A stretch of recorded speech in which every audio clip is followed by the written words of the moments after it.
bombardment. Oh, there he No goes. one come over. One of your squeeze ones Yeah. has come over. She can. He's there with his... I remember a fella near me. We'd just taken the first trench. And of course Jerry's got it taped right off to the inch, innit? Over come the shells. And he got badly hit in the back. And a nice bloke he was, Lance Jack. You know what that is, Lance Corporal. Aye. You might have been one yourself, I don't know. And anyway, he got badly hit in the back. And one of our boys said, all right, I'm going to roll you over. He got his backside was chipped. And so he said, roll over, and he pushed him over. And he said to him, oh, will somebody take my boots off and let me die in peace? And he tell you what his boots are like. Yeah, I remember that. One of them sort of things stuck in your throat, you know. Yes, take me boots off and let me die in peace. Yeah, very bad. Yeah. You never had the same as I had. Eat grass because you had no dinner, no bully beef and biscuits. Eh? Sure. Yeah, well, I had plenty of that, and we argued over it. But We you, said, you had well, you had to carry your bully beef and biscuits with you. yeah. Them was comprised of your iron rations, Yeah. wasn't it? Yeah. You'd have to do that. Anyway, he said, oh, that'll kill you. So amongst us said, well, don't kill sheep, cows. He said, they eat that stuff, and we eat them.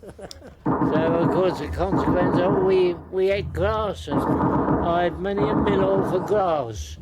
Gentlemen, We had no food. let me ask you if I may. This is a trench that's a reproduction of the kind of trench that there would have been in the Somme. Yes. Is it similar? Does it bring back any kind of memories? Yes, when it's fine. When it's fine. But when it's raining and when it's wet, and when the ceaseless bombardment carried on like we're getting now? for about, I love it, ceaseless very much, day and night, then and bear in mind, the trenches was only about 60 yards away at most. You know what I mean? They didn't miss so very often, you know. But the artillery was behind, just a bit behind, but I mean, just had to judge it for that. And I can just imagine what these walls would be like on the ceaseless bombardment for about 14 days. Oh, there wouldn't be any sides on these. Well, they wouldn't be any upwards either. They'd be floating what were left on water as winds, you mean. And you couldn't help it. There were streams and pouring. That was for 25 miles of the front lines. Carried on all the time, ceaseless. He wasn't in my regiment, but he knows about it. There and then he was in the same, a bit further up, you know what I mean? Just there the same. Now then, when you come to see this, and when you come to see them, but they're nothing really like them, to be honest. These walls, there wouldn't be any walls. They'd be flat. It was running like meadows. You know what I mean? We were. Jerry might have been different because they'd been there a bit longer to see them mostly concrete. But here was just the ordinary trench drilled in, dug in the middle, well along. You know what I mean? You were both there. You too, George. You were there. If he finished on the 6th, I certainly finished on the 7th. It was either 6th or 7th, I don't know when I was. With you and George, if I can speak through the bombardment, you were both there on the first day for the first week of the battle, weren't you? How was when it started? Yes, it was out the 1st of July and it lasted for 14 days. It was, but they didn't finish. I didn't get there for. I didn't see the 4th. It was either 6th or 7th. In them 14 days, I finished. I was wounded, carried away, and I believe he was there. 6th or 7th. Hello, that's a Jack Johnson call. Well, I'll tell you what I found out of the trenches, different parts of the ground. In some places where you dug it, after a little while, they'd have all fall down, loose, the ground was loose, and yet another part of the trench is a stick up, and you dig what they call Oh, let me think of it. Revetments, was it? No, a funk hole. That's to sit back in like I'm here today. Dig back as far as you can so your head and all, the shoulders all went underground. That's in the front of the trench. Dig right back. But in some of it, as I say, it was very, very loose and it all fell in again. That made it bad for us. Of course, we used to find a little drop of water our own and wet it, make it like a plaster and throw it back and make it stick in. What was it like in that first week in the Battle of the Somme? Can you remember what you felt like, what it was like then? Yeah. Tell me. Yeah. The bullets and everything was flying Just like rain. Just imagine you can... It's a terrible. Now, if this was ground, Netherlands, or you know, that the old swords, you know, they came across those. And when the 25 miles, when digging the front line, it's 25 miles long, it went from Belgium right away around France, you know, all the lots, you know. Well, just imagine, 25 miles, and there was a ceaseless bombardment for both the German and the British, French, and whatever they were, for 25 miles along that line. Near Halbert, the breakthrough at Halbert, they had that ceaseless bombardment, and it was supposed to last 14 days. Now, whether it did or whether it didn't, I don't know, because I only served about 6 there. See what? And then was taken away. I was knocked out, you know what I mean?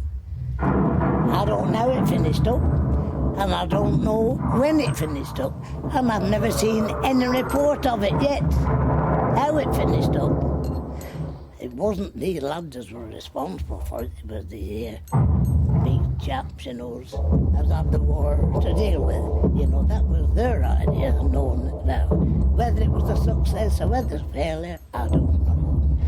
See what I mean? Does the sound of the bombardment we're having now, does that bring back any memories? Oh, Yes, well it does.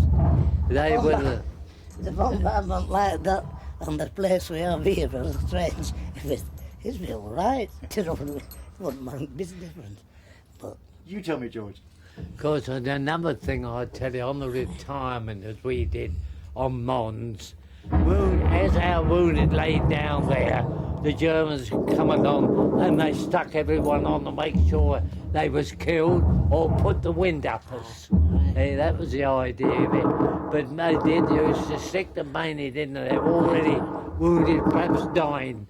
And that was just to put the wind up the likes of us troops. I don't think there's much they could put the wind up of the men what was round me, I'm telling you.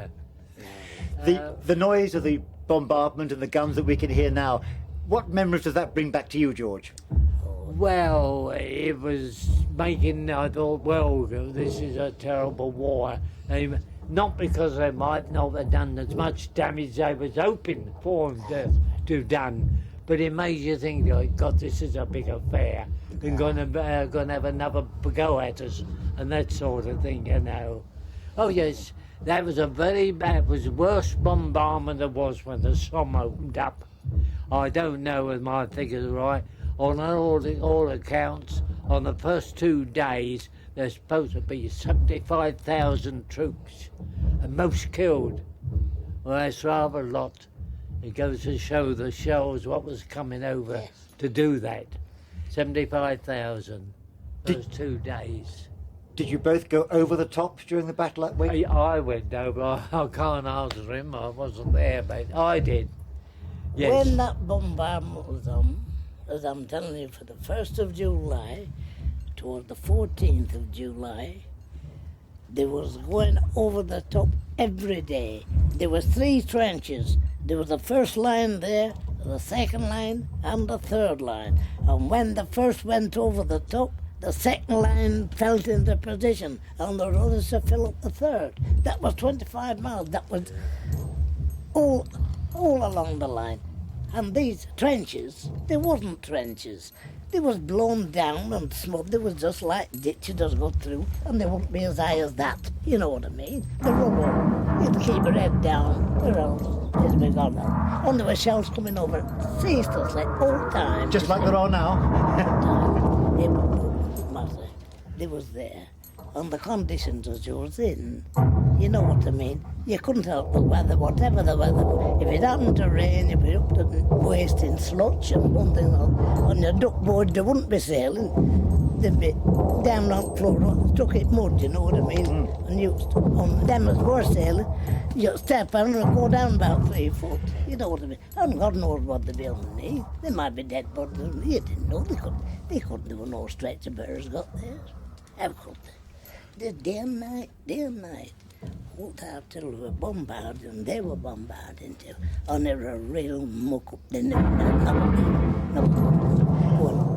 Of course, the worst shells we had out there, No, it wasn't. and they didn't seem to carry on with them. That was known as a Jack Johnson, Jack Johnson's and his bandages. and that was a very, very heavy shell. But they didn't seem to fire so many of them. I don't know why, whether it's a cost of them or what. I don't know if they studied about it cost in the war, but they were a bad shell, the Jack Johnson.